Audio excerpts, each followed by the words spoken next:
Hey guys, tonight we slip quietly into a world of velvet, powder, and rose oil, where the cost of beauty in Renaissance Italy wasn't just measured in ducats, but in breathless gasps of lead and sweat-soaked bodices.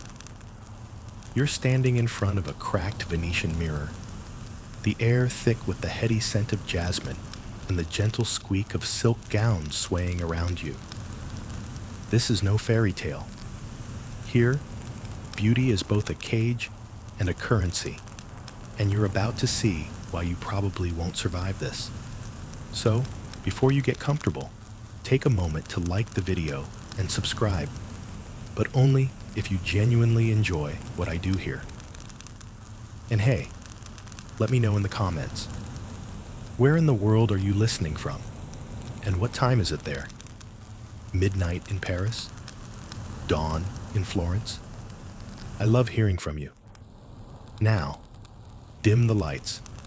Maybe turn on a fan for that soft background hum. And let's ease into tonight's journey together. You run your fingertips along the rim of a brass basin filled with rosewater. In the flickering candlelight, the reflection is cloudy, like the swirling thoughts of every woman who's ever dipped her face in these scented waters. In Florence, beauty is a ritual, a performance that begins before dawn and stretches until the last echo of the lute fades at midnight. You watch as a serving girl kneels beside you, crushing dried rose petals into a fine powder. The scent is cloying, almost suffocating, but it's the price you pay for a mask of luxury. The mainstream fact is that Renaissance Italy was obsessed with appearances. Beauty was a marker of status, of virtue even. If you were pretty enough, you could be forgiven almost anything. But here's a fringe tidbit. Some noblewomen believed that the rose oil they slathered on their faces would literally trap youth in their pores. Historians still argue whether these rose-infused masks were purely cosmetic or if they carried hidden medicinal hopes, promising to ward off everything from melancholy to plague. Your skin, still dappled with sleep's gentle sweat, will soon be painted with layers of powder and polish. You watch the powders being mixed: white lead, crushed pearls, even ground up seashells to catch the light. It's beautiful, sure, but as you lean closer, you catch the sharp tang of vinegar and the faint iron scent of blood, because these powders didn't just cover flaws, they created them. One sneeze, and your beauty might crack. The irony is as sharp as the little silver tweezers on the table. For all the talk of natural beauty, nothing about this is natural. You remember the girl who told you about her mother's beauty regime: rosewater to soothe, vinegar to tighten, and something else, an herbal concoction rumored to involve nightshade and ground lizard tails. She'd said it in a whisper, like sharing a secret spell. Your thoughts drift to the marble bath in the corner of the room, its edge chipped and worn. The marble is cold, and you wonder how many other girls have sat here, trying to wash away the price of prettiness. The warm water, the perfumed oils, it's supposed to feel luxurious. But in truth, it's just a moment of silence in a world that demands your reflection be perfect. You're already tired, and it's not even dawn. You flex your fingers, still slick with rose oil, and realize they're trembling. The gentle brush strokes of the serving girl are a small mercy, her hands soft and practiced. But even her whispered reassurances can't erase the sharp bite of the vinegar-laced astringent she's about to dab on your cheeks. The sting is real. So is the knowledge that tomorrow you'll do it all again. There's something almost comforting about the ritual. The click of the brush on the ceramic bowl, the faint hum of the girl's lullaby as she mixes the powders. It's a dance that's older than memory. But you know it's also a trap. The rose oil, the powder, the endless pursuit of beauty. It's a cycle that demands everything. Even your breath feels heavy under the weight of it. A single candle flickers. You lean closer to the mirror and catch a glimpse of yourself, half veiled in rose-scented fog. You're beautiful, but at what cost? Your reflection wavers as the girl steps back, her hands still smelling of crushed petals. You wonder if she'll ever see her own reflection the way you do now, both a promise and a punishment. You close your eyes for a moment, feeling the rose oil seep into your skin. Somewhere in the distance, a church bell tolls. The world outside is still dark, but in here, you're already awake, alert to every shimmer of silk, every scent of clove and cinnamon drifting from the spice box on the table. The girl hands you a small, folded cloth. You press it gently to your lips, leaving a faint pink stain. It's supposed to make you look flushed, healthy, but you can't help but think of the other stains.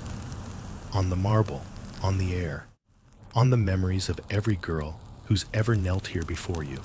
You rise, draped in a velvet dressing gown, your hair catching the light like a halo. You know what's coming next. Layers of paint, layers of perfume, each one hiding the truth of how hard you've worked to look effortless. You step forward anyway, because in Renaissance Italy, there is no other choice. You're either beautiful or invisible. You take a deep breath, feeling the rose oil tighten on your skin. Tomorrow, it'll be the same. The same powders, the same oils, the same fleeting hope that maybe, just maybe, this time you'll be beautiful enough to survive.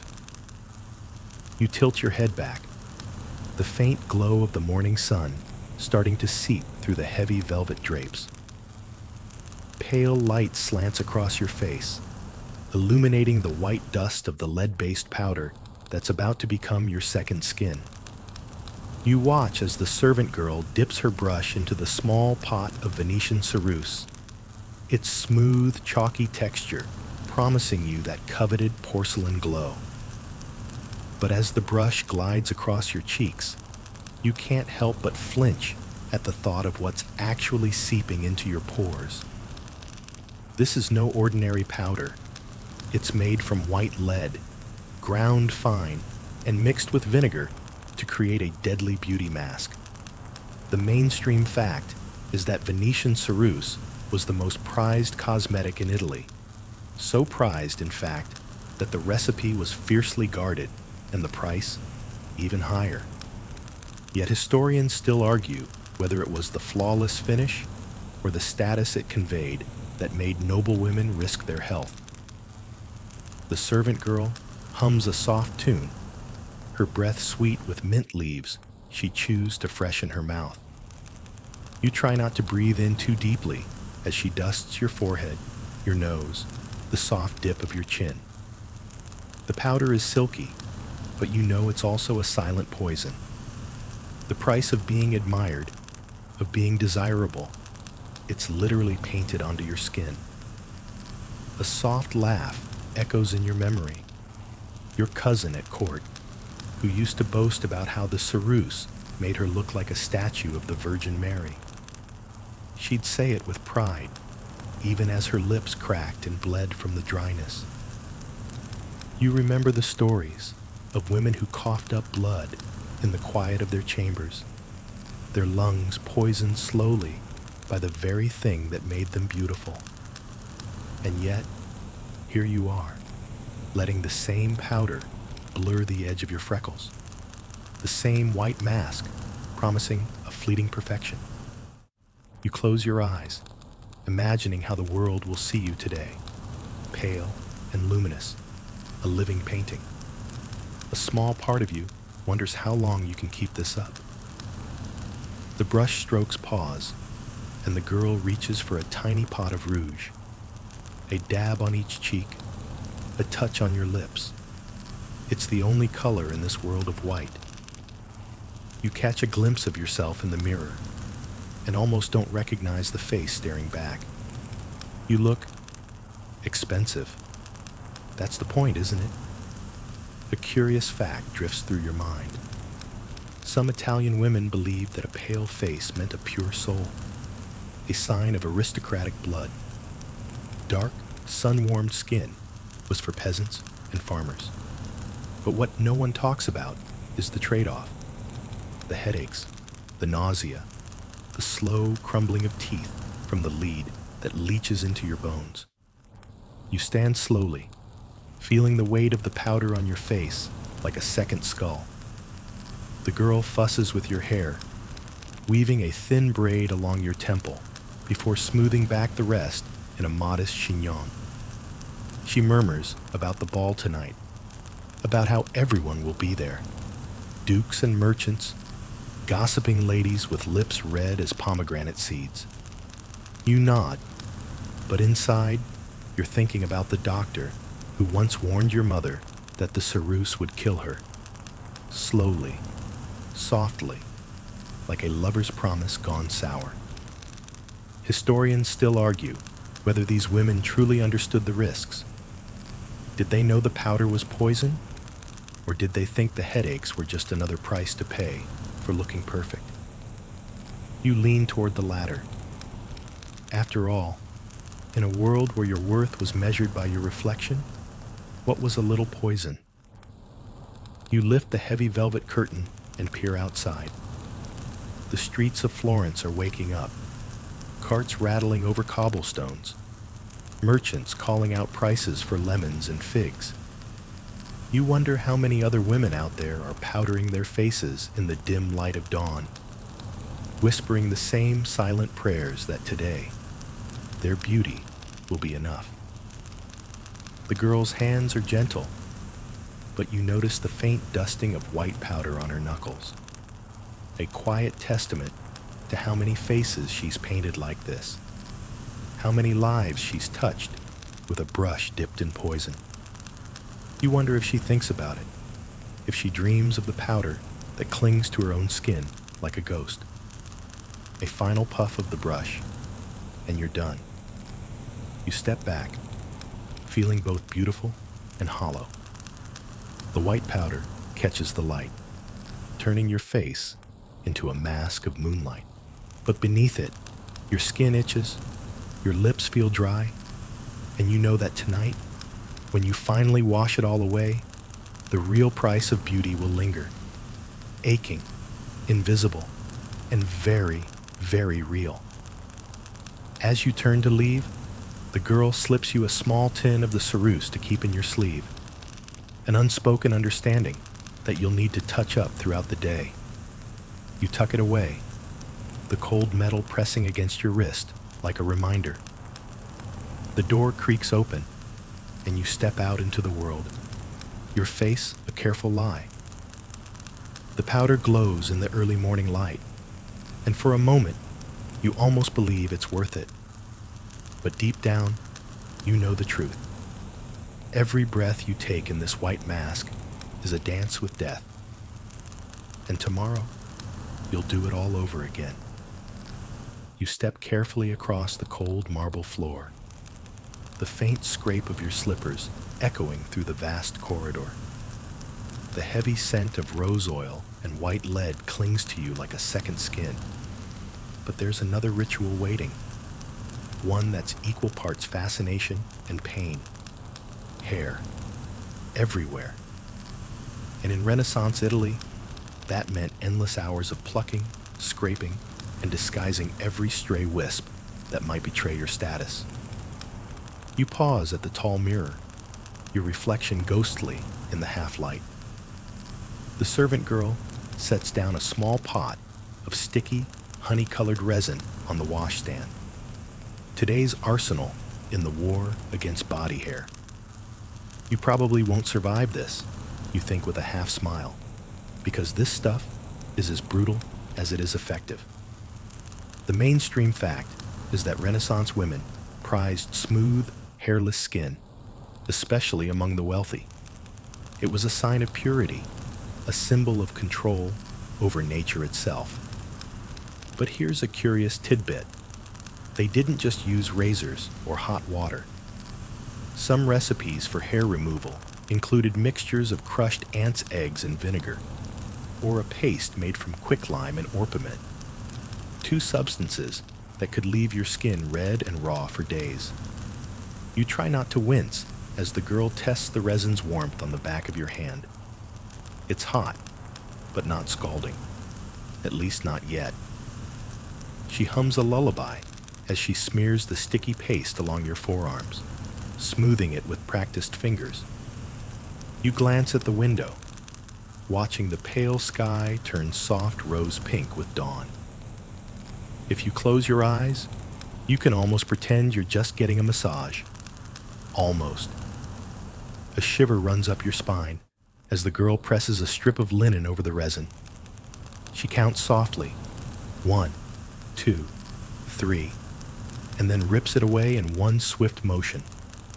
You bite your lip to keep from crying out, your skin stinging with fresh tenderness. She murmurs an apology, but you know she's done this countless times. To her, it's just another morning. To you, it's a reminder that beauty is pain, and the more you want it, the more you must endure. Historians still argue whether these hair removal rituals were purely practical or deeply tied to ideas of spiritual cleanliness. Some say the church even encouraged them, equating a hairless body with a pure soul. But in this dimly lit room, it just feels like another price to pay. You remember the story of Isabella d'Este, the Marchesa of Mantua, who was rumored to have had every hair on her body meticulously removed once a week, even if it meant hours spent wincing in secret chambers. A life of power and silk, bought with 1,000 tiny ribs.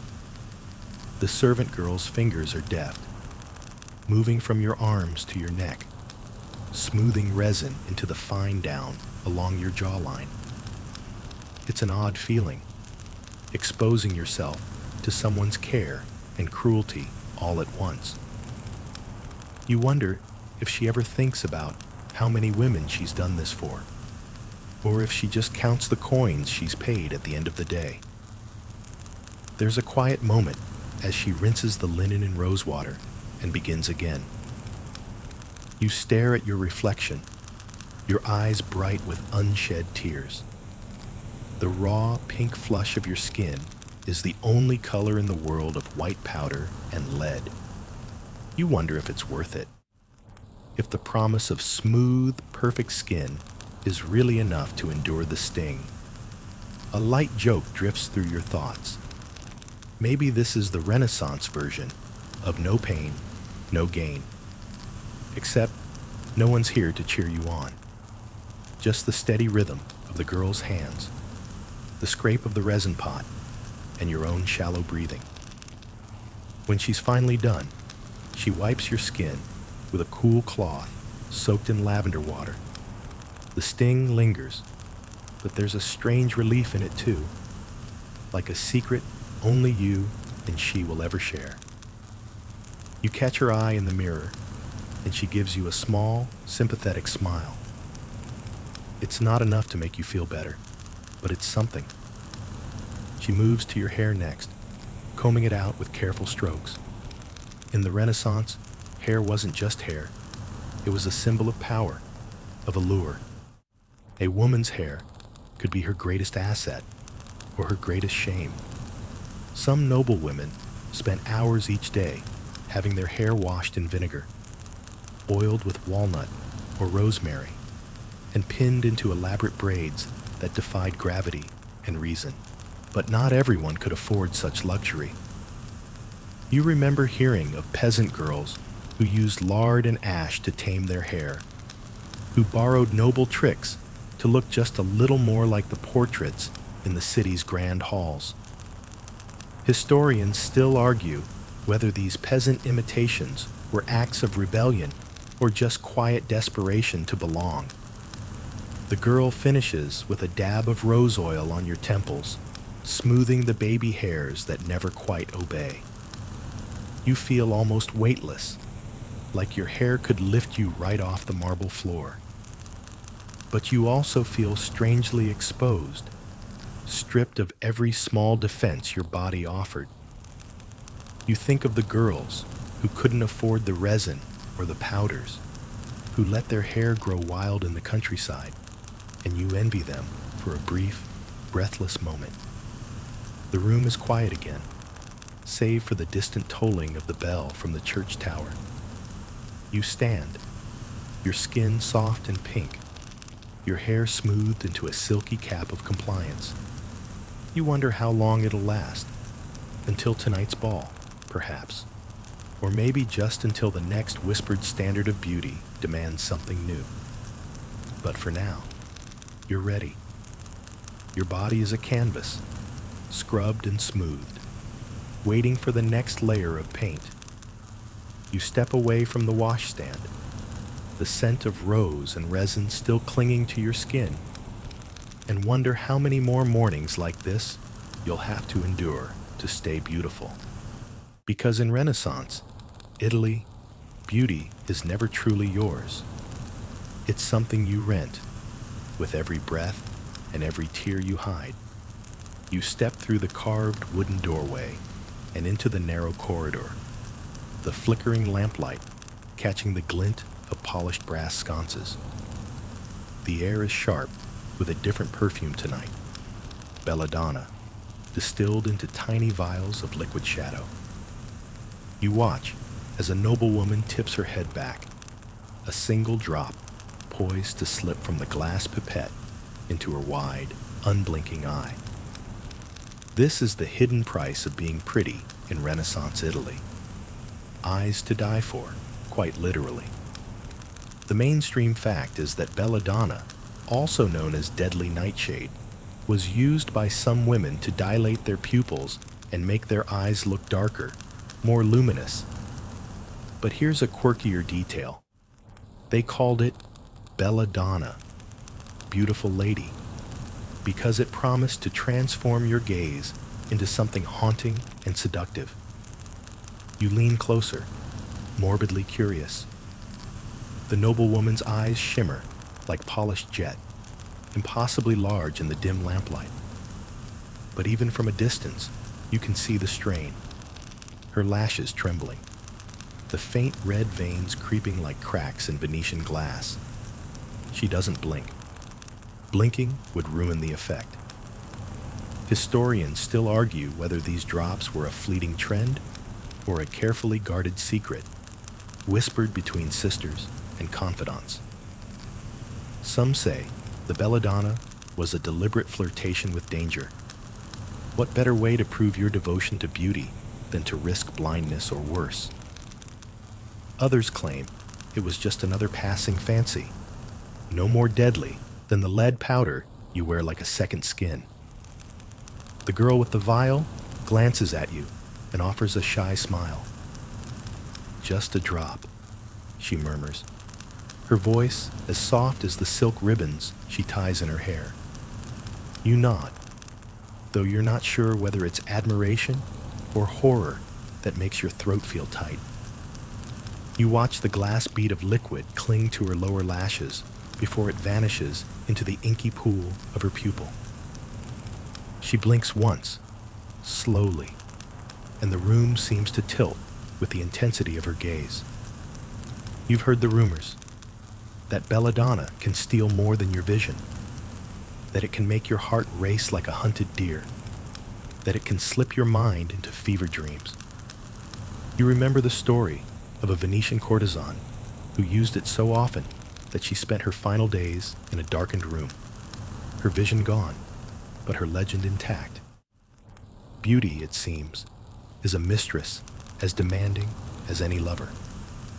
A small laugh escapes you as you lean against the cool marble wall, the irony too rich to ignore. In a world obsessed with seeing and being seen, the price of beauty is to risk losing the very thing you're trying to enhance.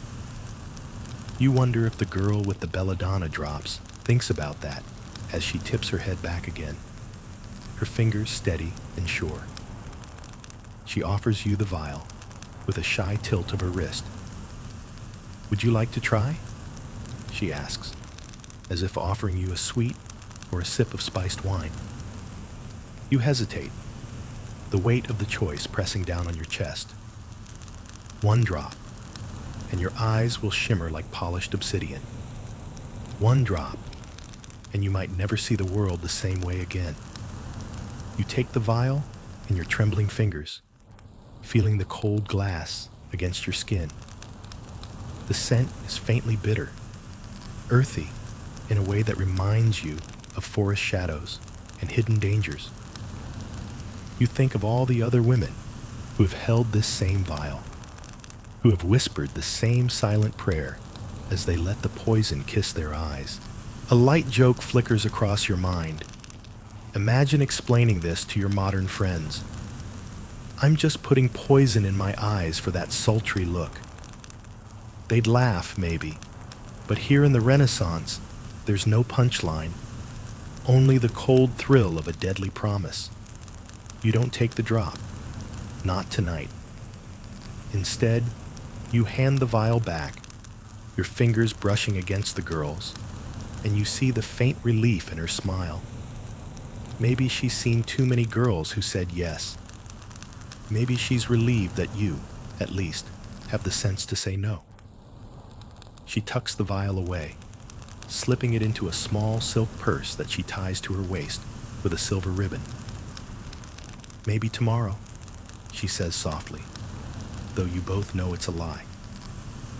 Once you've seen what belladonna can do, the temptation never really goes away. You step away from the doorway, your skin tingling with the cold night air that leaks through the ancient stone walls. The scent of the belladonna still clings to your memory, dark and velvety as the night sky. You wonder how many other secrets hide in these shadowed halls. How many other poisons wear the disguise of beauty. Historians still argue whether the use of belladonna was a reckless thrill or a calculated act of seduction. Maybe it doesn't matter. All you know is that in Renaissance Italy, the line between beauty and danger is thinner than a hair. And tonight, you're balanced on that line like a dancer in a masquerade. You pause in front of the window, the moonlight tracing silver patterns on your pale skin. You blink, once, twice, and thank whatever small mercy that your eyes are still yours alone. For now. Tomorrow, the world will ask you to pay the price again. But tonight, you're content to see the world just as it is. Fleeting, imperfect, and oh so beautiful. I wonder, has any part of this story reminded you of someone you know? You slip quietly into the small antechamber beyond the corridor, your skirts whispering against the worn tapestries that line the walls. A different kind of beauty ritual awaits you here. One woven not in powders and poisons, but in threads as fine as a spider's web. Venetian lace. To the untrained eye, it's just another ornament. But to those who wear it, lace is a currency of its own, a badge of wealth, an echo of long hours bent over needles and spools. The mainstream fact is that Venetian lace was among the most prized textiles in Renaissance Europe, a labor of love that commanded prices rivaling pearls and rubies. But here's a secret detail. While noble women paraded in these airy confections, it was often peasant girls and cloistered nuns who bled their fingers raw, coaxing patterns from the thread as if they were conjuring spirits. You run your fingertips over a delicate lace collar draped across the chair, the pattern so intricate it looks almost alive. Tiny loops and whirls catch the candlelight, and you can't help but wonder how many nights of quiet desperation went into this single piece. The girl who made it, might have never seen the face of the lady who wears it, her own reflection confined to the ripples of a dark well. Historians still argue whether lace was simply a fashion statement or a kind of silent rebellion, an art form claimed by women who had few other ways to leave their mark on the world. But you know one thing for certain: this lace is as much a shackle as it is a splendor.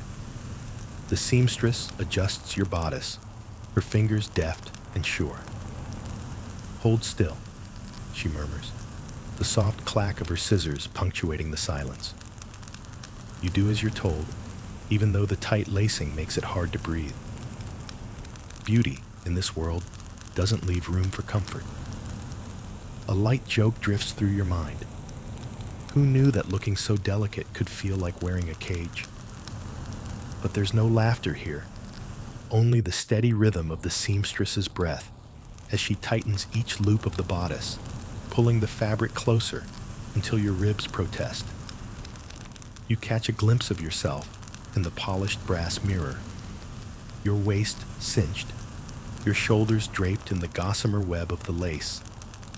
It's beautiful, no doubt.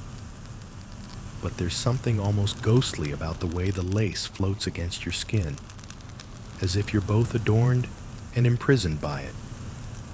The seamstress smooths the final edge, tucking a small sprig of rosemary into the collar for luck. She doesn't ask if you want it. Some rituals are older than memory, and luck is always welcome in a world where so much rides on a single night's impression. You think about the women who sit in cold stone rooms, weaving these delicate dreams by candlelight, the ones who lose their eyesight squinting at the fine stitches, who prick their fingers and let the blood bead up like tiny rubies on pale skin. Their labor is invisible in the grand halls and mirrored chambers where this lace will be worn, but you feel it, threaded into the very air you breathe. A curious fact that drifts through your mind. Some noble women believed that wearing lace made from convents carried a blessing. They'd pay extra for it, imagining that each loop of the thread held a prayer, a plea for protection. But of course, even prayers come at a price. The seamstress steps back, her eyes flicking over you one last time. "You look perfect," she says, but her voice is tired, her fingers stained with wax and thread.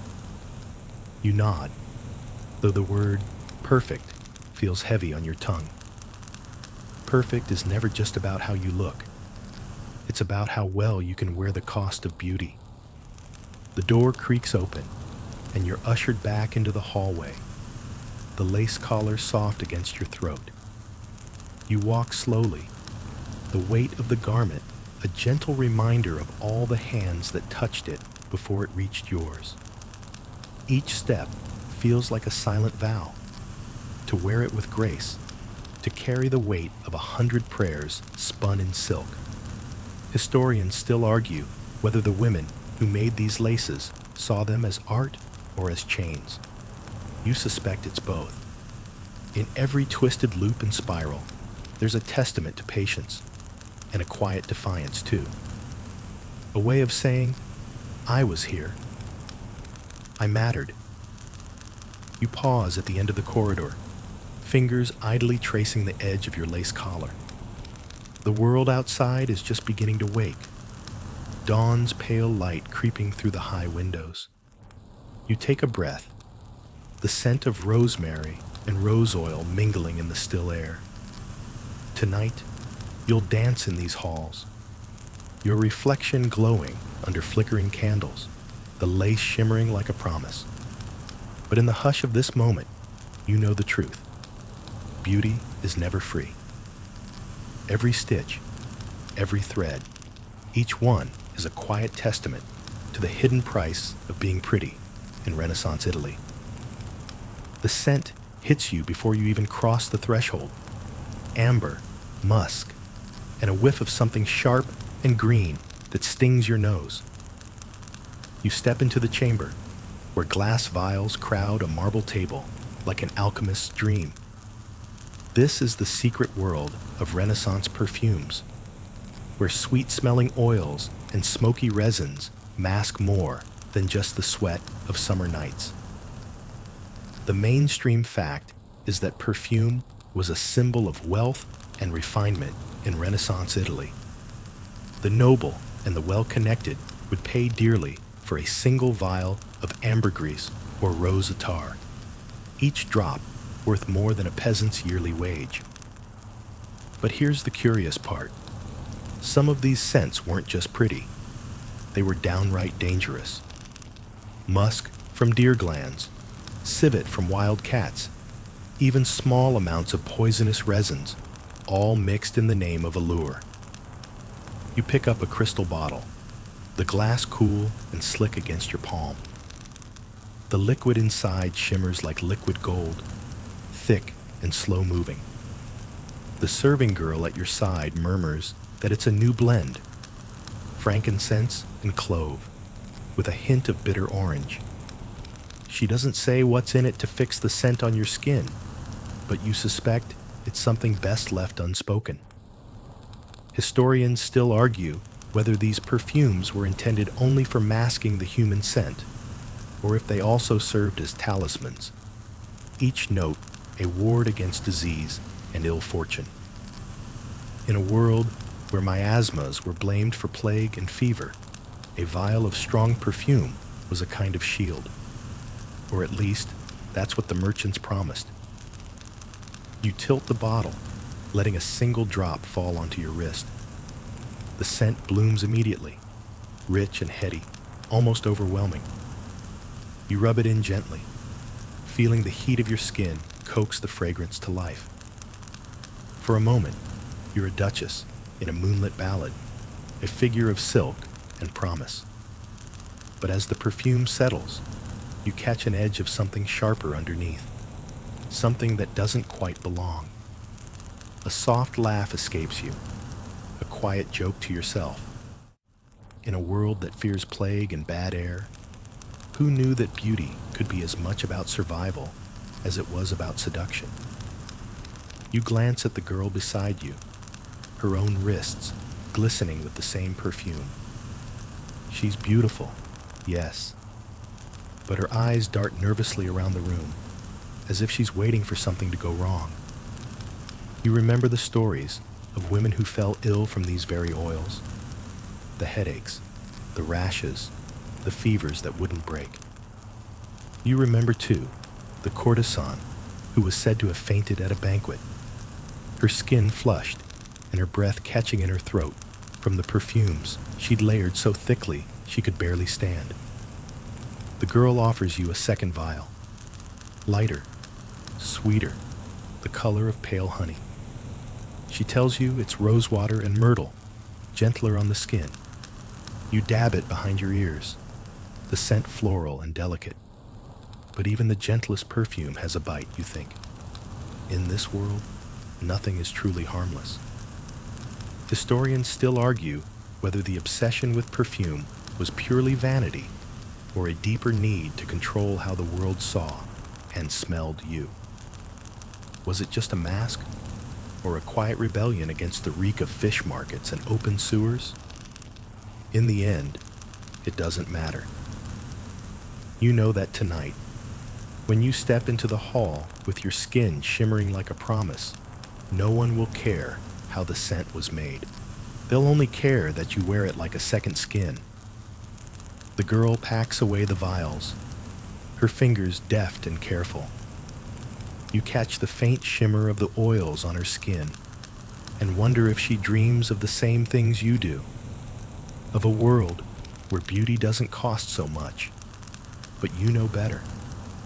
In Renaissance Italy, everything has a price, and the sweeter the scent, the steeper the cost. You step away from the table, the perfume wrapping around you like a silken veil. The air in the room is thick with fragrance, so heavy you almost feel it on your tongue. You think of the woman who taught you that perfume was a kind of armor, that in a world where you had to be seen, you might as well be unforgettable.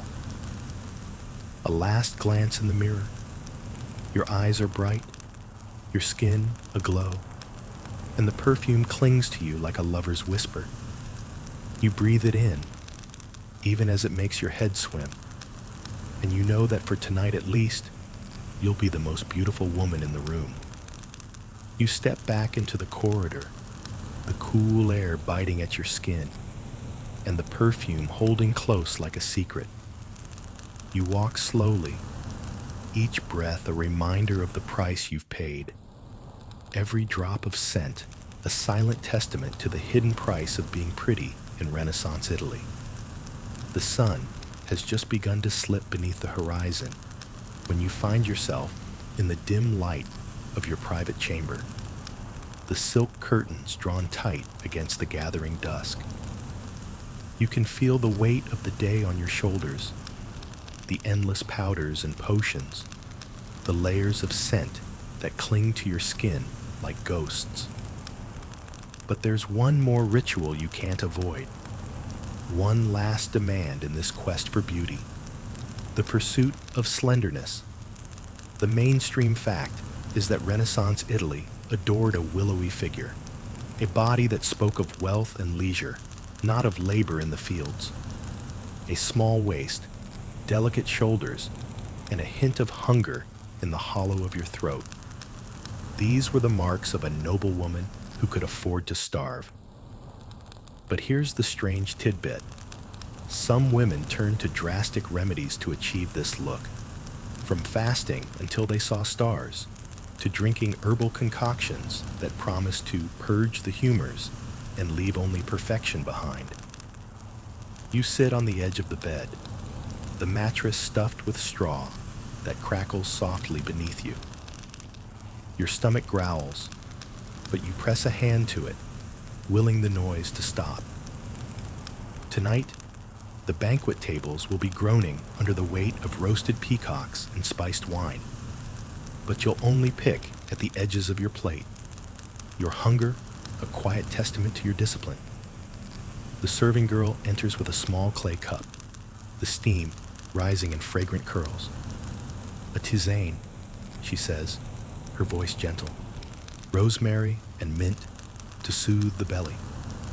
But you know better. The brew is laced with something else. Maybe ground fennel seeds, or a touch of wormwood, both rumored to curb appetite and keep the waist small. Historians still argue whether these potions truly worked, or were just another layer of belief in a world that worshipped appearances. You take a cautious sip.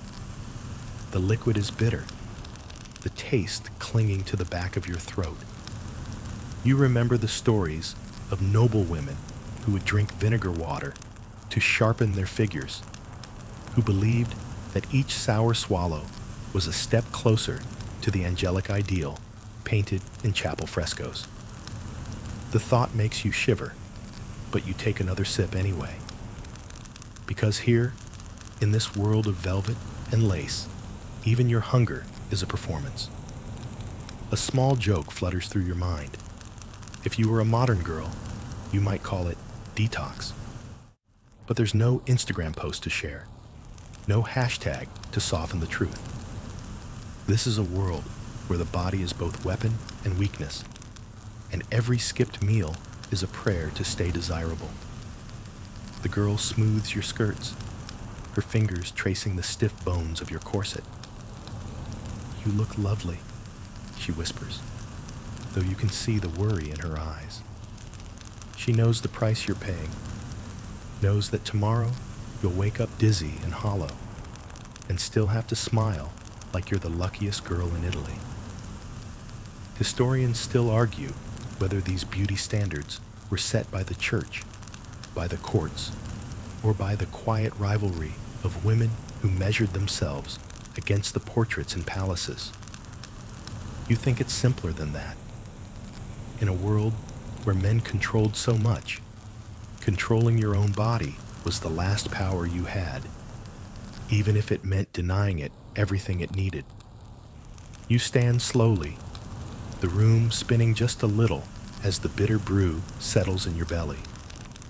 You catch your reflection in the polished silver mirror, pale and perfect, your waist cinched tight enough to make your ribs ache. The candles flicker behind you, shadows dancing in the folds of your gown like whispered judgments. The girl helps you adjust the laces of your bodice, pulling them tighter still. You breathe shallowly, your chest barely rising beneath the weight of silk and whalebone. Each breath feels like a small rebellion, a reminder that you're still here, still alive, even as the world asks you to be smaller and smaller.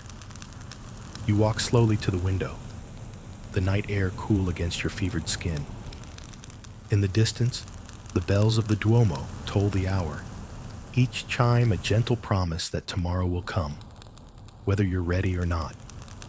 You wonder how many other women are standing in darkened rooms tonight, sipping bitter tisanes and counting the bones of their own ribs. A soft breeze stirs the heavy drapes, carrying with it the scent of roasted meat and fresh bread from the kitchens below. Your stomach clenches, but you turn away. The banquet will wait. Tonight, you'll be a vision of restrained elegance, your hunger hidden beneath silk and satin. You take one last breath, feeling the tightness of your bodice like a secret vow. Beauty here is never just about looking lovely. It's about showing the world how much you're willing to sacrifice for the fleeting promise of admiration. And in Renaissance Italy, that's a price you'll pay again and again.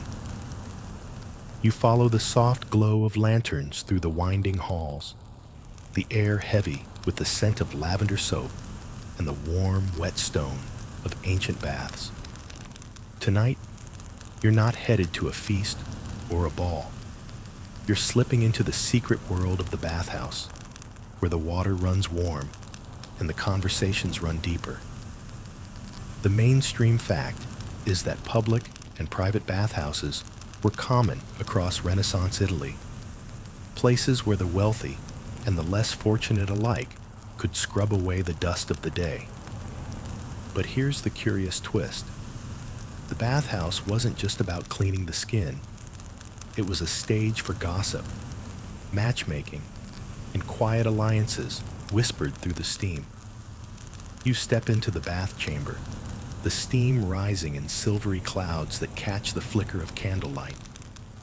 The marble floor is slick beneath your feet, the air scented with rosemary and mint.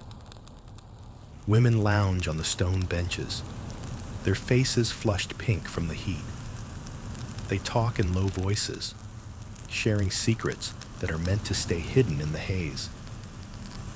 Historians still argue whether these bathhouse rituals were acts of simple hygiene or elaborate social performances. You suspect it's both. Here, the water is as much about renewal as it is about power. Because in Renaissance Italy, even your clean skin was another layer of your reputation. A serving girl helps you slip out of your gown, folding it carefully on a carved cedar bench. You feel the sudden cool of the air on your skin, the weight of the world left behind with your silks and satins. You step carefully into the steaming pool, the heat wrapping around you like a lover's embrace. A light joke passes through your mind. Who needs a confessional when you have a bathhouse? The women here share everything in these walls of warm stone, from scandalous affairs to quiet prayers for a child. In the bathhouse, you're all equal, the masks of courtly life stripped away along with your clothes. The water laps gently at your shoulders as you sink deeper, the warmth seeping into your bones. A woman beside you murmurs about a new perfume from Venice, how it smells like jasmine and sandalwood and costs more than a dowry. Another laughs softly, her voice edged with bitterness, and tells a story of a girl who used a new hair dye made from walnut husks, only to find her scalp blistered and raw the next day. You close your eyes and let the stories wash over you, the steam rising in fragrant clouds. The bathhouse is both sanctuary and snare. Here, you can be honest, or at least pretend to be. But even in this haven, there are dangers. You've heard the rumors of infections carried in the shared water, of how a single scratch could fester into something deadly. And still, you sink deeper, the warm water turning your skin to silk. The girl returns with a small bowl of olive oil, her fingers deft as she massages it into your hair. It's meant to soften and shine, a treatment older than memory. You tilt your head back, feeling the gentle tug of her fingers, the faint sting of a scratch on your shoulder that you'd almost forgotten.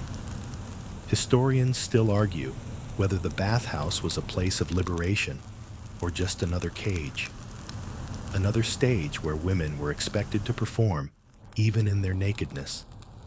You feel the weight of those expectations pressing in around you, the warm water, a soft, deceptive comfort. A woman across the pool meets your gaze, her eyes sharp and knowing. She smiles faintly and leans in to share a rumor. Something about the Duke's mistress. Something about a scandal so delicious you almost forget the sting of the soap. It's an unspoken truth in the bathhouse.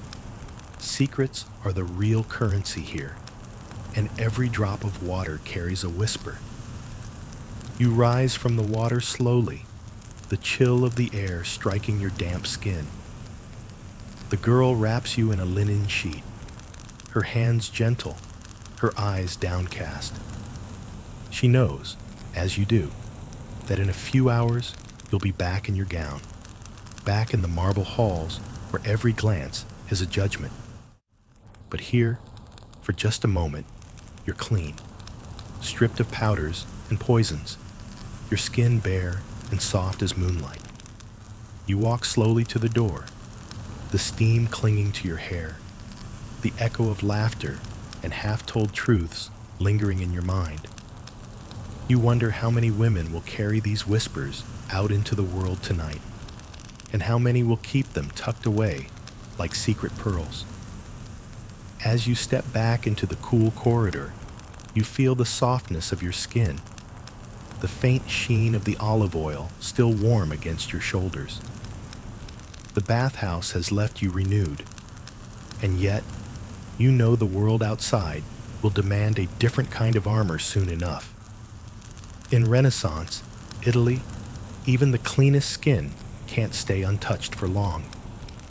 You know tomorrow the powders and poisons will return, but tonight you're content to carry the memory of the steam and the stories, a quiet, fleeting balm against the hidden price of being pretty. You walk the long gallery, the marble floor cold against your soft-soled slippers. A hush hangs in the air, broken only by the quiet crackle of a fire in a distant hearth. In your hand, you cradle a small pot of dark pigment, eyebrow paint they call it, though tonight it's more like a tiny act of defiance. In this world of pale cheeks and scented skin, the shape of your brows is yet another line you must draw, another layer of beauty's hidden cost. The mainstream fact is that Renaissance women obsessed over their brows, shaping and painting them with near religious devotion. A perfect arch was a mark of elegance, of control. But here's the fringe tidbit. Some women went so far as to glue on tiny strips of mouse fur to achieve the fashionable shape, a detail whispered between ladies with the same reverence as a new ballad or a scandalous poem. You dip a thin brush into the pigment, the earthy scent of the concoction mixing with the faint tang of vinegar. You draw careful lines, darkening the faint wisps above your eyes into smooth, perfect arcs.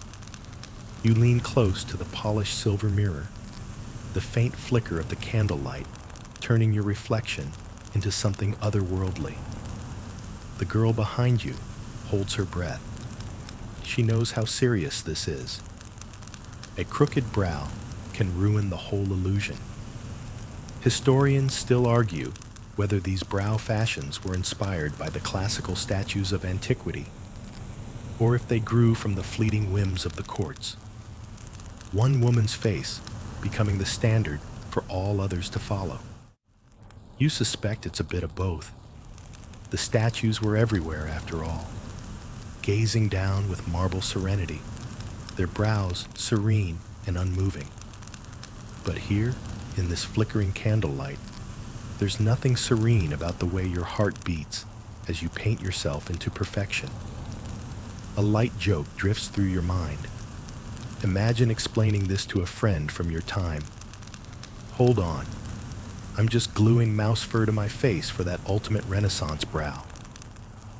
The thought almost makes you laugh, but you bite back the giggle. Even here, humor is another luxury you're not sure you can afford. You pause, brush hovering over your skin, and remember the rumors. Some women would pluck their brows so thin they'd never grow back, their foreheads stretched into smooth, unbroken planes. Others painted them in dramatic arches that seemed to lift their entire faces, their gazes forever wide and startled. The girl offers you a small pot of tallow to smooth the lines, to set the shape. She tells you it's made from sheep fat and beeswax, a mixture that keeps the color in place all night. You wrinkle your nose at the scent, but you let her brush it on anyway. Because in the glow of the ball, under the judging eyes of the court, no one will care that your brows smell faintly of barnyard. They'll only care that they're perfect. Historians still argue whether these beauty rituals were acts of self-expression or quiet submission to a world that demanded perfection. But as you stand here, the faint sting of the vinegar and the pigment making your eyes water, you think it's both. Every line you draw is a statement and a surrender all at once. The girl steps back, her own brows drawn in neat curves that mirror your own. She tilts her head, studying your face with a critical eye, then nods in approval. You glance at yourself in the mirror, your face framed by dark arches, your gaze more intense, almost defiant. It's a small transformation, but it feels like a kind of magic, or maybe a kind of armor. You stand, the pigment drying on your skin, and feel the weight of every woman who's ever done this before you. The girl murmurs a quiet blessing, just a few words to steady your heart before you face the night. Beauty, she says softly, is in the details. You know she's right. Here, in these halls of silk and whispers, a single brow can be the difference between triumph and oblivion.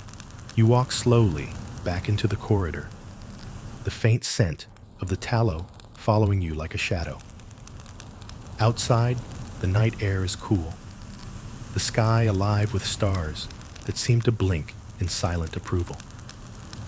You touch your brows lightly, feeling the soft ridge of painted perfection beneath your fingertips. Another price paid, another small piece of yourself surrendered to the endless chase for beauty. You pause at the window, the dark shapes of the city stretching out below. In the distance, the glow of the bathhouse lamps flickers like fireflies, the memory of warm water and whispered secrets lingering in your mind. You take a breath, your reflection caught in the dark glass, and wonder how many more pieces of yourself you'll give away before the night is over. Because in Renaissance Italy, even your brows tell a story, one line at a time, each curve a testament to the quiet strength it takes to be beautiful. The corridor curves ahead of you like a question mark, the flickering light of the candelabras painting restless shadows on the stone walls. You walk slowly, your fingers trailing along the smooth marble as if you're trying to anchor yourself in this world of whispered promises and painted faces. Tonight, you're headed to a place not spoken of openly, but every woman here knows of it. The hidden remedies, the quiet potions that promise eternal youth. The mainstream fact is that Renaissance Italy was a land of potions and powders, of apothecaries whose shelves groaned under the weight of every remedy you could imagine, and a few you'd rather not. But here's the strange, secret truth. Some of these remedies were born of desperation, whispered in the dim corners of a perfume bedchamber by women who would do anything to hold on to their beauty for one more night. You pause outside a small wooden door, the faint scent of crushed herbs seeping from the cracks. The girl who meets you there is no grand apothecary, no learned physician. She's a servant, her fingers stained with mint and myrtle, her eyes sharp as she motions you inside. The room is small, lit by a single oil lamp. Dried herbs hang from the beams, lavender, rosemary, even sprigs of rue. In the center of the table sits a mortar and pestle, the brass bowl worn smooth by years of quiet grinding. She doesn't ask what you want. She already knows. Here, everyone wants the same thing. A promise of youth, a hope to stave off the slow decay of time. You watch as she grinds a paste of snail slime and honey, her hands steady, her movements precise. It's an old recipe, she says softly, one her grandmother taught her. Historians still argue whether these snail-based balms really worked or were just another trick of the mind. Hope in a jar, sweetened by the scent of rose petals. A small joke flickers through your thoughts. Imagine telling someone you're putting snail slime on your face to stay beautiful. You stifle a laugh, though, because here it doesn't feel so funny. Here, it feels like the last line of defense in a battle you didn't choose to fight. She dabs the paste along your cheekbones, the coolness of the slime making your skin prickle. The scent is faintly sweet, almost comforting. She tells you it will smooth the skin, draw out the night's fatigue. But as she works, you can see the quiet resignation in her eyes. She knows, as you do, that there's no potion in the world that can truly turn back time. She shows you another vial, this one filled with a fine powder of crushed pearls. The powder shimmers in the lamplight, pale and soft as moonlight. You remember hearing that Catherine de' Medici swore by this powder, dabbing it into her hairline and along her neck to glow in the candlelight. Historians still argue whether it was the glow of the pearls or the power of the rumor that made her legendary. You let the girl brush it along your temples, the cool dust a fleeting comfort against the heat of the night. In this room, the world outside feels far away, and for a moment, you can almost believe that youth is something you can hold in your hand. She offers you a final remedy, an infusion of sage and sweet wine, meant to be sipped slowly before the ball. She says it will brighten the blood and give your skin a warm, healthy glow. You take a careful sip, the liquid sharp and herbal on your tongue. A part of you knows it's just another story, another hope woven in the quiet of this hidden room.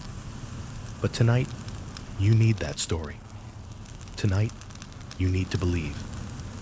Historians still argue whether these remedies were acts of vanity or of survival. You think of the girl grinding the snail slime, the woman who once owned this powder of pearls, and you know it's both. In this world, beauty is a fragile power, one that must be tended like a flame in the dark. You stand slowly, the weight of your painted brows and perfumed skin, balanced by the hush of this secret ritual. You thank the girl, slipping a silver coin into her palm. She smiles faintly, her eyes reflecting the soft glow of the lamp. You know she will use that coin to buy more herbs, more powders, to keep the quiet commerce of beauty alive for another day. You step back into the cool corridor, the scent of rosemary and mint clinging to your skin. You feel the pearl dust catch the light, the memory of the snail balm soft on your cheeks. The world outside is still waiting. The ball, the hungry eyes of the court, the endless whispers that weigh on every breath. But for a moment, you walk with the quiet certainty of someone who knows that even the smallest balm can be a shield, even if it's just a story whispered in the dark. Pause for a second. Let the dust of the past settle. Now we go further. The corridor seems to stretch forever, the candlelight flickering in pools of warm glow and long shadows. You pause at a heavy oak door, the faint rustle of silk behind it making your heart catch in your throat. You push the door open and step into a world of hushed laughter and careful glances, a world of veils and secrets. Tonight, you're wrapped in layers of silk and fine linen, your face framed by a gossamer veil that softens the edges of your reflection. The mainstream fact is that in Renaissance, Italy, veils weren't just about modesty. They were a fashion, a symbol of status, a way to both hide and highlight the features beneath. But here's the murky truth.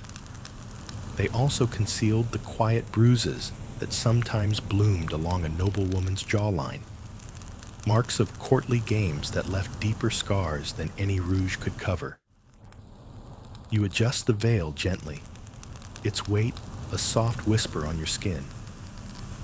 The girl beside you fusses with the folds, her fingers careful, her face unreadable. You wonder what she sees in the tilt of your head, the careful way you turn so the candlelight doesn't catch the shadow of last night's argument. You wonder if she knows that this veil is both your shield and your confession. Historians still argue whether the face-covering trends of the time were driven by piety or by the secret cruelties of court life.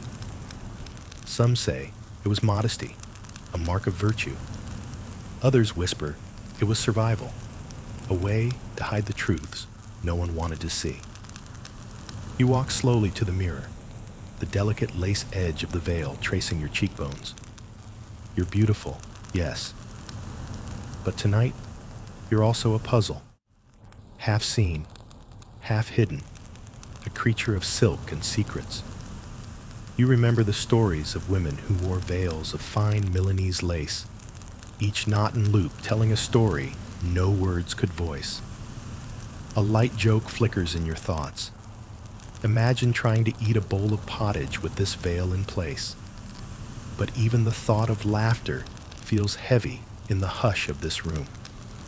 Here, every woman knows that beauty is a performance, and the veil is both the stage and the curtain. The girl adjusts a final pin, her fingers deft and sure. She tells you softly that the veil makes your eyes look larger, more mysterious. You nod, though you know that mystery has its own price. In this world, what you hide is as important as what you show. A curious detail. Some noblewomen believed that a veil could actually heal the skin, trapping the warmth of the breath and the scent of rose oil against the face. Historians still debate whether this was true or just another quiet hope. But tonight, you're willing to believe. Tonight, you need every small comfort. You catch your reflection again, pale and perfect beneath the shadowed mesh. You wonder if anyone will see the truth tonight. The faint bruising along your cheekbone, the hollow ache behind your painted eyes. You wonder if they'll care, or if they'll only see the shimmer of the silk, the curve of your smile beneath the veil. The girl's voice is soft as she ties the final knot at your temple. "You're ready," she whispers, and you nod, though your stomach feels like it's filled with stones. The door opens, and the quiet world of the antechamber falls away into the bright glare of the ballroom beyond. You walk slowly, the veil shifting gently with each breath. The crowd parts like a dark sea, and you feel every eye on you, even if they can't see all of you. The music swells, a slow dance of lutes and viols, and you move with the rhythm, each step a careful negotiation between grace and the ache in your bones. Historians still argue whether these veils gave women power or stole it away. In this moment, you feel both. Power in the way the silk hides your weakness, loss in the way it erases your face from the world. You wonder if the other women here feel it too, or if they've learned to live behind the veil so well that they've forgotten what it feels like to breathe without it. You pause at the edge of the dance floor, the music swirling around you. The scent of rose oil clings to the air, the taste of the sage tisane still lingering on your tongue. You think of all the ways you've paid tonight.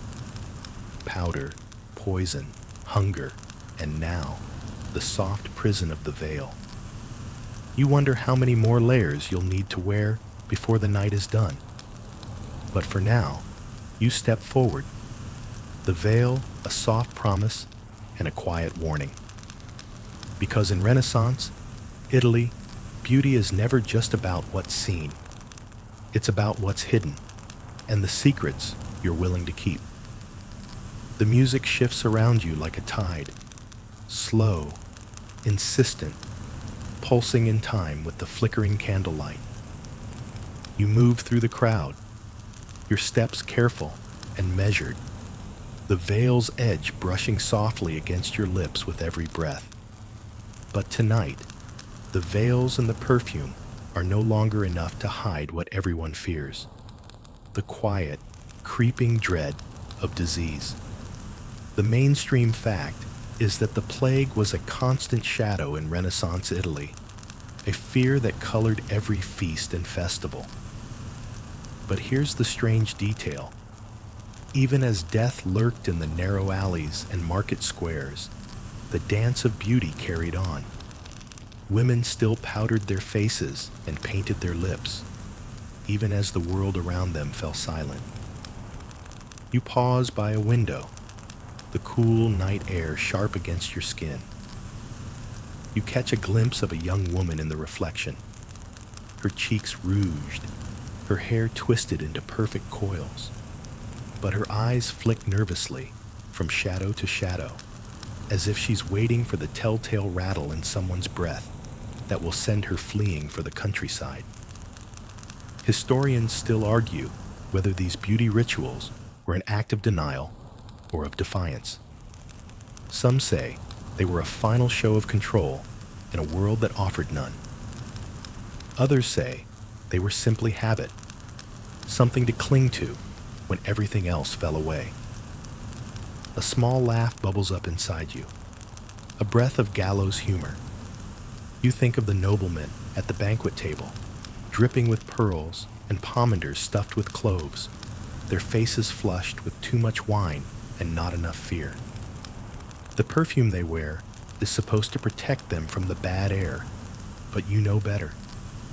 You know that beauty doesn't keep death away. It only distracts you from it for a little while. The girl appears at your side with a silver tray, the small glass flasks of rosewater and vinegar glinting like jewels. She murmurs that the vinegar is for protection. Rub it on your temples, your wrists, the hollow of your throat. A small ritual, a small hope. You take the bottle and breathe in the sharp, acrid scent, your eyes stinging as you dab it onto your skin. A curious fact: some believed that the sweet smell of rose oil and the sharp tang of vinegar would confuse the plague, trick it into passing you by. Historians still argue whether this was folk medicine or just another way to make sense of the world's cruelty.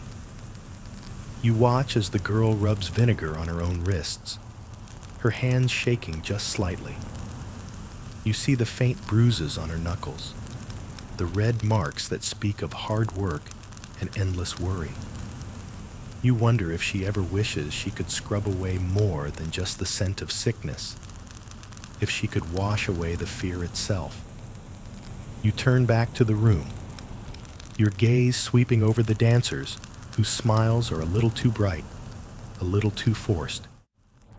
The music surges, and the veils swirl, the beauty of the night a fragile shield against the knowledge that tomorrow someone in this room might be gone. Historians still argue whether these gatherings were brave or foolish. You think they're both. In the face of death, what else is there to do but dance? The girl leans close, her voice a whisper that barely reaches your ear. She tells you that the household has begun to burn rosemary in the hearth, that the sweet smoke is said to cleanse the air. You nod, though the scent of rosemary just reminds you of the bathhouse steam and the secrets whispered in the water. Nothing is truly safe. Nothing ever was. You take another careful breath, the sharp tang of the vinegar and the sweet undercurrent of rose oil warring in your senses. You step away from the window, moving back into the swirl of music and candlelight. You can feel the eyes on you, some admiring, some calculating. But tonight, they're all touched by the same quiet fear. You lift your chin, the veil shifting softly with the movement. You know what they see. A woman wrapped in silk and secrets, her skin soft with rose oil and her breath sharp with vinegar. But what they don't see is the truth you carry like a hidden bruise, that no perfume or potion can keep the world's darkness at bay forever. You walk slowly, each step a silent promise to yourself, that tonight you will be beautiful, that tonight you will dance, that tonight you will pretend that beauty can keep you safe, even if only for a few more hours.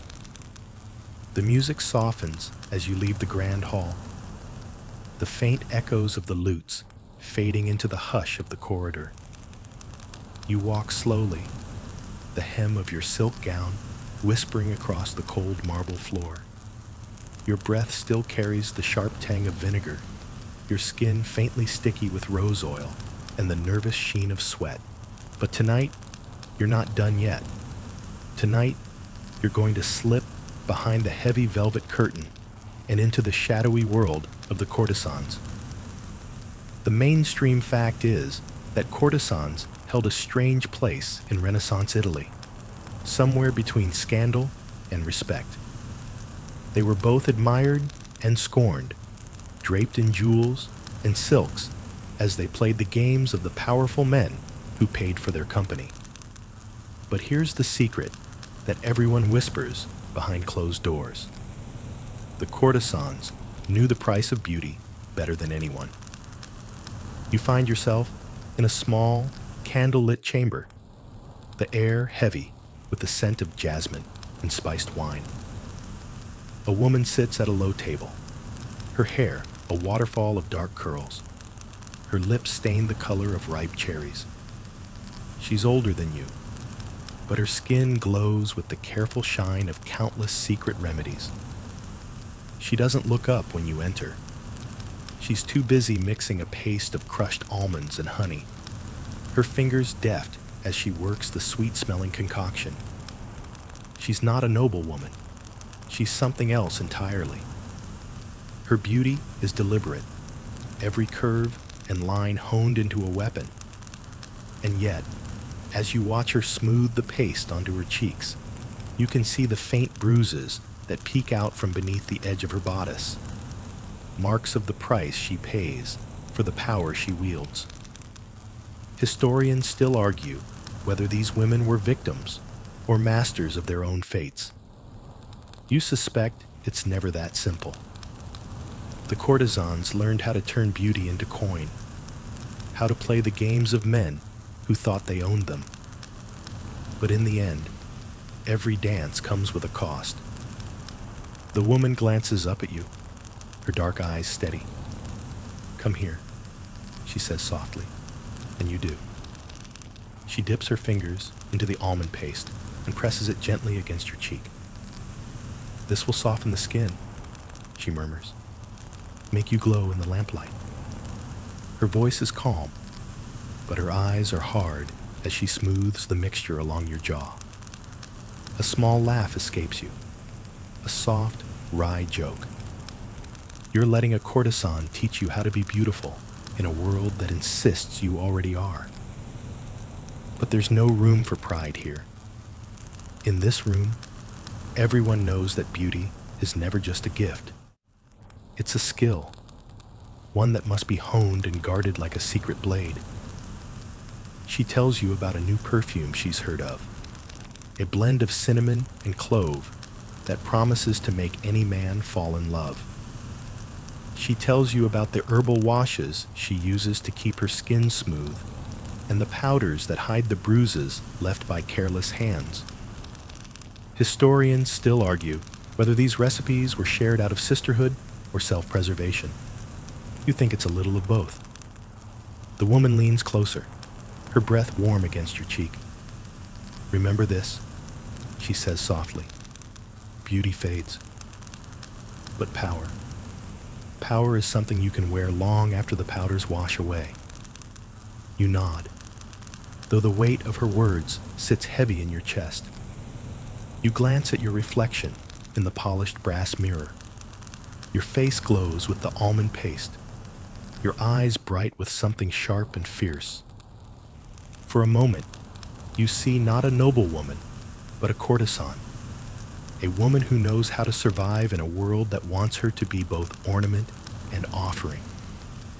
You stand slowly, the scent of jasmine and almonds clinging to your skin. The woman offers you a small pot of the paste, her fingers brushing yours as she passes it over. "Take it," she says. "You'll need it more than you know." You slip the pot into your sleeve, the cool weight of it a small comfort against the warm skin of your wrist. You step back into the corridor, the quiet music of the ball fading into the distance, and you know that tonight you've learned something no book or tutor could ever teach you. That beauty is a currency, and you must spend it carefully.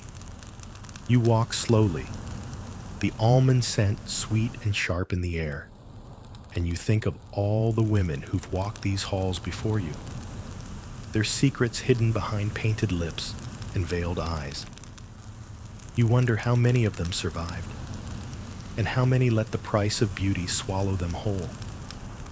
But for now, you move with quiet confidence, your head high and your heart steady. Because tonight, in the soft hush of the shadows, you've seen the quiet strength that comes from knowing what you're worth and what you're willing to pay. The air outside the small chamber feels colder somehow, the sharp bite of the night slipping beneath your veil and into your bones. You walk slowly, your steps measured and deliberate, the weight of the almond paste pot in your sleeve, a quiet reminder of the secrets you now carry. But there's another layer to the price of beauty in Renaissance Italy, one that stretches back through generations like a family curse, the deadly inheritance of beauty itself. The mainstream fact is that noble families in Italy were obsessed with lineage and legacy, their bloodlines woven as carefully as the lace on your collar. Beauty was part of that legacy, a mark of noble birth as important as a coat of arms. But here's the darker secret. Some of these beauty secrets were passed down like heirlooms, potions, and powders laced with poisons that no one questioned until it was too late. You pause in front of an old portrait. The woman in the frame, draped in silk and pearls, her face serene and perfect. She was your grandmother's cousin, they say, a woman whose beauty was the envy of half the courts in Italy. But you remember the stories too, how she died young, her skin pale and cold even in the height of summer. Historians still argue whether it was love or lead that took her life. A small shiver runs down your spine as you think of the jars of ceruse and the tiny vials of belladonna that cluttered her dressing table. You think of the way your mother still whispers about her creams and her potions, recipes copied in careful script and passed down like precious relics. In this world, beauty is never just yours. It belongs to your blood, your name, your family's whispered hopes. The girl at your side carries a small basket, the faint clink of glass vials inside as she moves. She tells you in a soft voice that the almond paste came from a recipe older than her grandmother's grandmother, a blend of sweet and bitter that's supposed to soothe the skin and the soul. You wonder if she knows how many other girls have whispered that same promise into the night, their faces glowing beneath the same moon. A light joke flickers through your mind. Imagine telling your friends back home that your family's secret heirloom isn't a necklace or a painting, but a jar of face cream that might kill you if you're not careful. The thought almost makes you laugh, but it dies on your lips. Because here, in these quiet halls, you know the truth. Beauty is a weapon, and sometimes it turns on the hand that wields it. You step slowly down the corridor, the portraits on the walls watching you with ancient painted eyes. You wonder if they knew the price they'd pay for the glow in their cheeks, the smoothness of their skin. Historians still argue whether these beauty rituals were born of vanity or desperation. You think they were born of both, and of a quiet, gnawing fear of what happens when the world stops seeing you. You pause at a small door, the scent of beeswax and lavender drifting through the cracks. Inside, your mother's voice drifts in soft murmurs, reciting the old recipes to a girl who listens with wide, earnest eyes. Rose oil for the lips, she says. Vinegar to keep the skin pale. You stand silently, your hand on the cold wood, and you wonder if the girl knows that each of these whispers is both a promise and a warning. You remember the way your grandmother's hands used to smell of cloves and camphor, the faint, metallic tang of the powders she kept in tiny silver boxes. You remember the stories of the women who wore these powders like armor, and of the ones who were buried in them, their skin still pale and perfect in the cold earth. The girl emerges from the room, a small jar clutched to her chest. She gives you a shy smile, her eyes bright with the thrill of learning. You nod, though your stomach feels heavy with the weight of all these secrets, these quiet inheritances that you never asked for but can't refuse. Historians still argue whether these beauty rituals were acts of love, of duty, or of quiet desperation. You know the truth is all tangled together, like the braids in your hair and the lace at your throat. You take a slow breath, the scent of rose oil and almond paste mixing in the still air, and you promise yourself that you will remember both the sweetness and the sting. You walk slowly back into the corridor, the weight of your family's quiet legacy pressing against your shoulders like a velvet mantle. In the candlelight, your reflection shimmers faintly in the dark glass of the window, a living echo of all the women who came before you.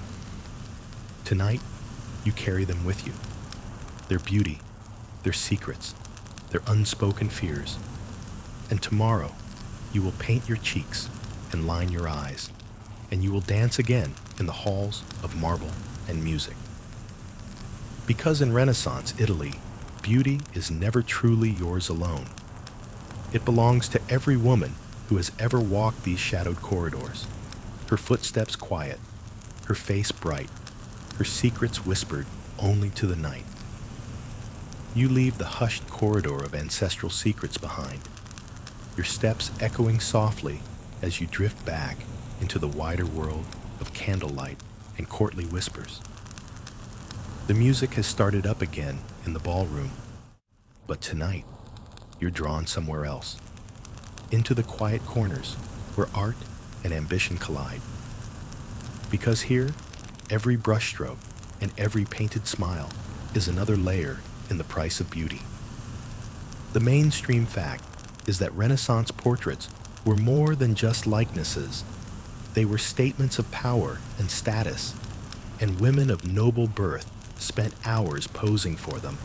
But here's the secret that the artist knew and rarely spoke of. The brush could lie as easily as it could reveal. And in a world obsessed with perfection, those lies became another kind of currency. You pause in the threshold of the artist's workshop, the scent of linseed oil and powdered chalk thick in the air. Canvases lean against the walls, half-finished Madonnas and stern patriarchs. But tonight, it's your face the painter is here to capture. You step closer to the easel, feeling the quiet weight of the brushstrokes already whispering across the canvas. The painter greets you with a nod, his eyes bright and curious behind the veil of a day's fatigue. You wonder how many faces he's seen tonight, how many small lies he's woven into the glimmer of an eye or the tilt of a chin. Historians still argue whether these portraits were faithful representations or carefully curated fictions. You suspect it's both. A soft laugh flickers in your mind. Imagine trying to explain to a modern friend that your face might be immortalized in a portrait where the artist has politely painted away your imperfections. You hold the thought close as you settle onto the small wooden stool, the velvet of your gown whispering softly against the rush mat beneath your feet. The painter tilts his head, his brush poised lightly against the canvas. He murmurs small instructions. Turn just a little. Lift your chin. Look past me, not at me. You obey, though you know this pose is another layer of performance. Because tonight, you're not just a woman. You're an ideal, a vision of what beauty should be.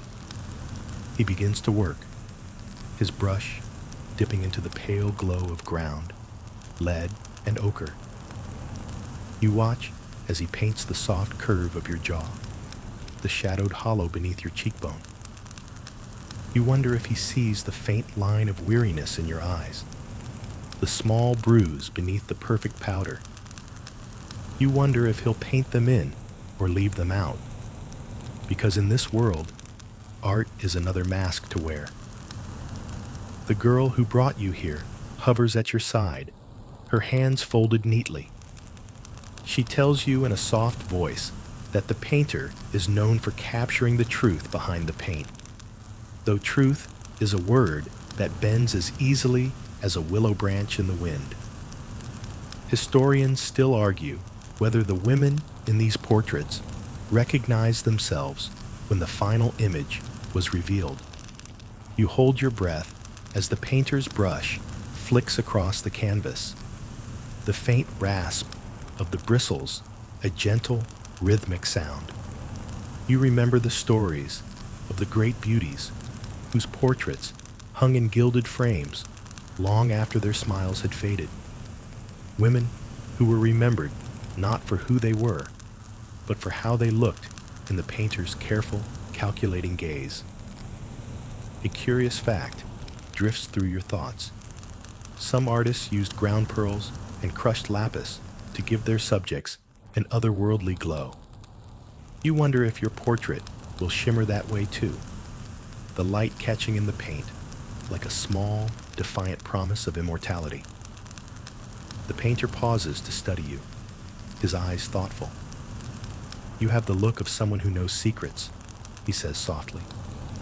You smile faintly, though your heart gives a quiet, tired flutter. Because you do.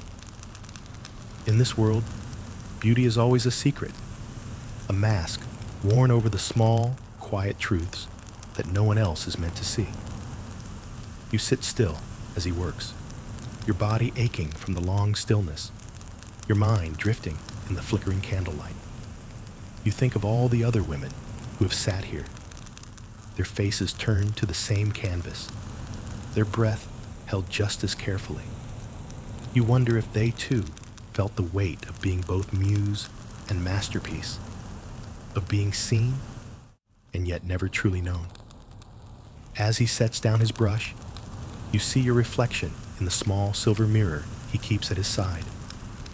The painted face on the canvas looks back at you, softer, more luminous than the woman who sits beneath the veil of powder and rose oil. And for a moment, you feel both grateful and hollow. Grateful for the gentle lie, hollow for the truth that will fade with the first stroke of a cloth against your skin. Historians still argue whether these portraits were meant to capture a soul or only a moment.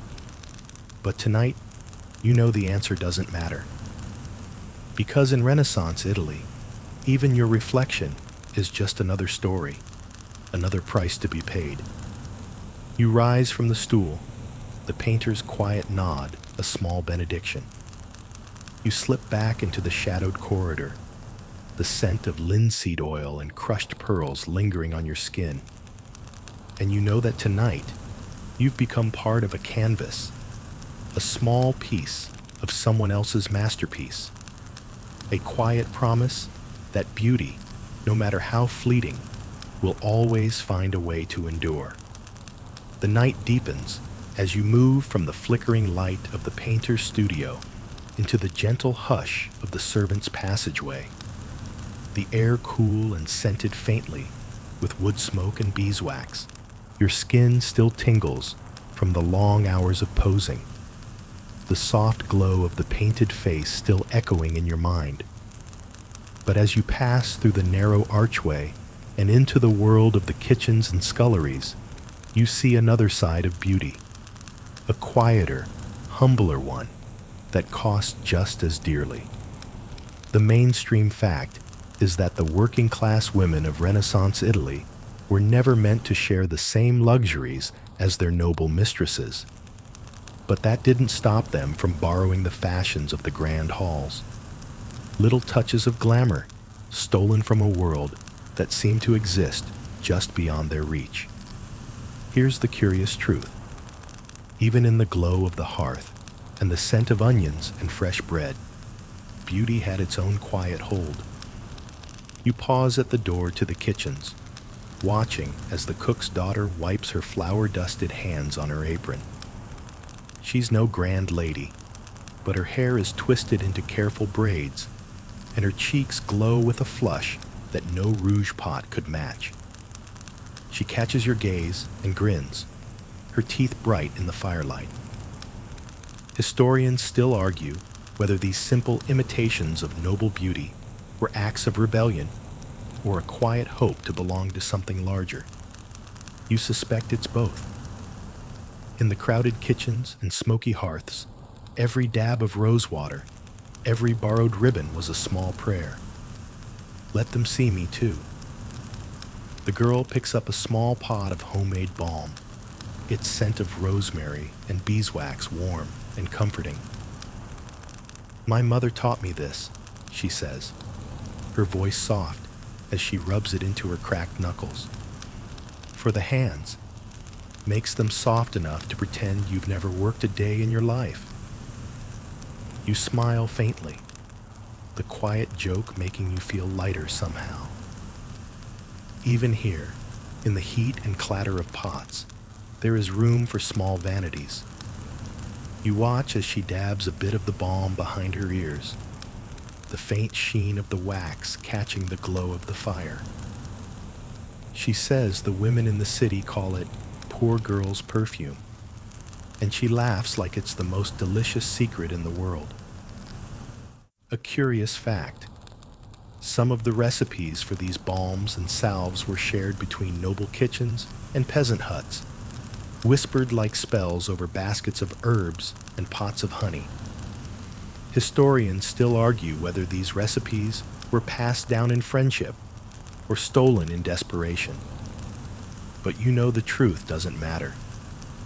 In this world, beauty is a language everyone speaks, even if the accents change. You lean against the door frame, your fingers tracing the worn wood, and think of the peasant girls you've seen at the market, their skirts patched, but their hair pinned up with careful pride.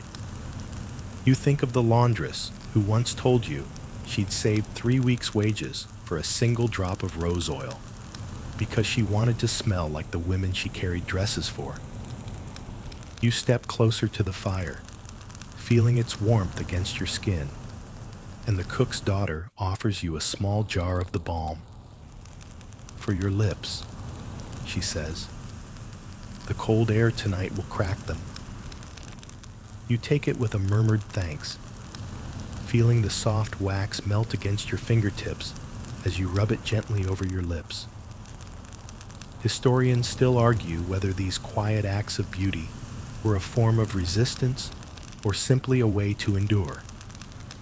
You know that for many of these women, it's both. In a world that tells them they're invisible, a dab of rosewater or a pinch of coal is a way of saying, "I am here, I matter." You watch her for a moment longer, her face bright in the firelight, and you wonder what dreams flicker behind her eyes as she stirs the pot and hums a tune you've never heard. You wonder if she sees herself in the painted faces of the portraits upstairs, or if she's found a beauty all her own in the simple grace of her hands and her laughter. You step back into the corridor, the balm warm in your palm, and the scent of rosemary lingering like a soft promise. Outside, the night is quiet, the stars bright against the dark sky. And for a moment, you carry the secret of the cook's daughter with you, the quiet power of a woman who makes herself beautiful for no one but herself. Because in Renaissance Italy, beauty isn't just for the halls of marble and music. It's for the kitchens, the market stalls, the small wooden doorways, where a girl's laughter is as bright as any polished mirror. The night air has grown cool and heavy, the faint scent of rosemary and warm bread from the kitchen lingering in the shadows as you slip back through the narrow hallways. Each footstep seems to echo softly in the hush of the old stones. And as you climb the worn marble staircase, your mind drifts to the curious, dangerous rituals of the court's elite. Those detox fads that promised miracles and delivered only quiet misery. The mainstream fact is that Renaissance Italy was obsessed with balance in the body. Blood, bile, and phlegm measured like so many coins in a purse. Health was seen as a harmony of humors, and beauty was merely a reflection of that fragile equilibrium. But here's the quirk. The more desperate the cure, the more likely the beautiful and the desperate were to try it. You enter a small antechamber lit by a single candelabra, the waxy scent of the tapers mingling with the sharp tang of bitter herbs. On the table, a silver bowl glints in the candlelight, filled with a strange, thick green paste that smells faintly of mint and metal. A woman in a dark blue gown stands at the table, stirring the paste with a thin wooden rod. She greets you with a soft smile and a whisper of silk as she dips her fingers into the bowl. "A cleansing mask," she murmurs, "to draw out the poisons, to restore the skin's balance." You watch as she smooths it onto her own cheek. her eyes half closed in a quiet ritual of hope. Historians still argue whether these treatments actually worked or were just another layer of illusion in a world that prized appearances over truth. You suspect it's a bit of both. In a world where a single blemish could tarnish your worth, a detox mask promised more than clear skin. It promised survival. A light joke flickers in your mind. Imagine trying to explain to someone from your own time that people once believed smearing goat's milk and vinegar on their faces would wash away sin as well as dirt. But as the woman offers you a small bowl of the paste, the thought feels hollow. Here, every dab of green on your skin is another prayer whispered to a world that judges you in the flicker of a candle. You dip your fingers into the mixture, the cold weight of it settling onto your skin like a confession. The scent of mint and rosemary rises in sharp waves, and you try not to flinch as it tightens across your cheeks. It burns, the woman admits softly, her eyes meeting yours in the mirror. But that's how you know it's working. You wonder how many other women have stood in this room, their faces green and burning, each one hoping that pain might buy them another day of being beautiful enough. You remember the stories of noble ladies who fasted for days, sipping only vinegar and honey to purge their bodies of bad humors. Historians still argue whether these detox rituals were acts of devotion or desperation. You watch your reflection in the glass as the mask hardens, your face turning into a smooth green statue. For a moment, you look like one of the marble busts that line the halls downstairs. Beautiful, cold, and very still. You wonder if that's the real goal, to become as unchanging and perfect as a sculpture, untouched by time or doubt. The woman beside you hums a soft tune, her fingers tracing idle patterns on the tabletop. She tells you that the mask will be washed away with warm milk and rosewater, the final act in this quiet pageant of pain. The milk soothes, she says. The rosewater heals. You nod, though you're not sure which part you believe anymore. As the mask dries and tightens, you close your eyes and think of the cook's daughter in the kitchen, her simple balm and easy laughter. You think of the courtesan's almond paste, the painter's careful lies, the endless layers of powder and perfume. All of them threads in the same tapestry, all of them bound together by the same unspoken question. How far are you willing to go to be beautiful? A curious detail. Some believe that these masks and detox potions could ward off more than just blemishes, that they could keep away the plague itself, if only your skin was smooth and your blood clean. Historians still argue whether that was ever more than a wish. You open your eyes and see your reflection once more, the green mask cracked like old paint in places. You look both strange and strangely powerful, a creature born of the night and the candlelight's glow. The woman brings a small cloth, warm with milk and rosewater, and she begins to wash the mask away, her touch gentle but firm. You watch as your skin reemerges, pink and raw beneath the green, soft and fragile, but alive. And in that moment, you know that no mask can hold back the truth forever. You step away from the basin, your face flushed and bright, the scent of mint and rose clinging to your skin like a quiet promise. The woman smiles faintly and dips her head. Tomorrow, she says, you'll be ready to face them all. You nod, though your heart is quiet with the knowledge that tomorrow the world will demand another layer, another mask. But tonight, you let yourself feel the burn of the mint and the weight of the night air on your bare skin. Because in Renaissance Italy, The price of beauty is never paid in full. It's a debt you carry, breath by breath, until the world decides you're done. The night has settled deep around the palazzo, the soft rustle of your silk skirts barely breaking the stillness as you move through the quiet halls. Your skin still tingles from the cleansing mask, your lips soft with the balm from the kitchens. The weight of the night's rituals clings to you. But there is one last mirror to face, one last quiet reckoning in the flickering candlelight. You slip into your private chamber, the heavy wooden door closing with a quiet sigh behind you. The fire has burned low in the hearth, the faint scent of rosemary and rosewater lingering in the air. You stand before the polished silver mirror, your reflection pale and luminous, the faint flush of the rosewater still warm on your cheeks. The mainstream fact is that Renaissance Italy was a world that worshipped beauty, art, poetry, fashion, all woven around the fragile thread of appearances. But here's the hidden truth that no one writes in the Grand Chronicles. Beauty is a currency paid in whispers and blood, in quiet tears behind the veil, in every breath you hold to keep the illusion alive.